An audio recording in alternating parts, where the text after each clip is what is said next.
Moving to Spain can be a complete disaster if you find yourself getting the area wrong.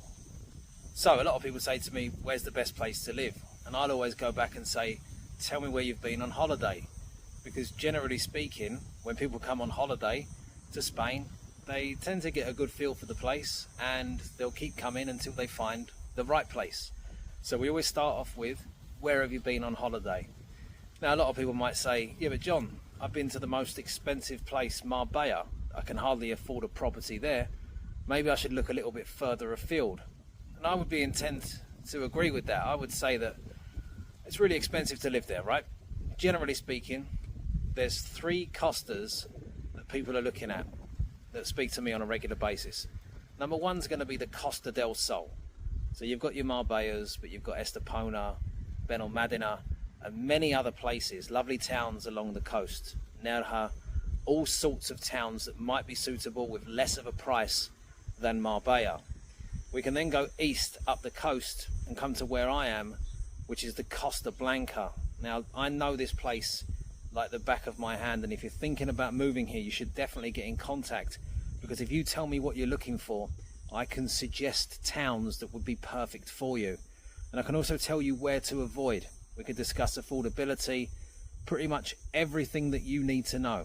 And don't worry guys, I'm not an estate agent, so I'm not going to try and sell you a house. So if you like Torrevieja, then great, I'll say go there. If you don't like it, I'm going to tell you to avoid it, no matter how much of a cheap property you see. There's also the Costa Cálida. This place is up and coming. It's Murcia, it's boiling hot. You got to be careful where you live down there though guys, alright? And because there's some illegal urbanizations, there's also the risk of flooding, subsidence, and a whole massive amount of issues with it. But I want to urge you to do this. If you're moving to Spain, you have to take your time and figure out the right location. If it takes you a year or 2 years or 3 years, just go with it.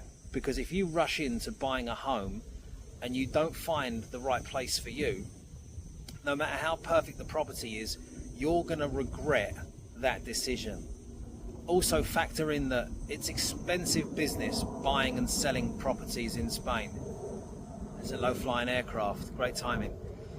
On average, you're going to be looking at 12% on top of the property purchase price to close the deal. Alright, so if you get it wrong, you're down tens of thousands of euros.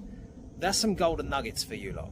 If you want to move to Spain and you're serious, you've been following me for a while, it's probably time to reach out. Let's get a one-to-one booked in so that we can get you on your way. And I hope to see you on the beaches of Spain when you get here.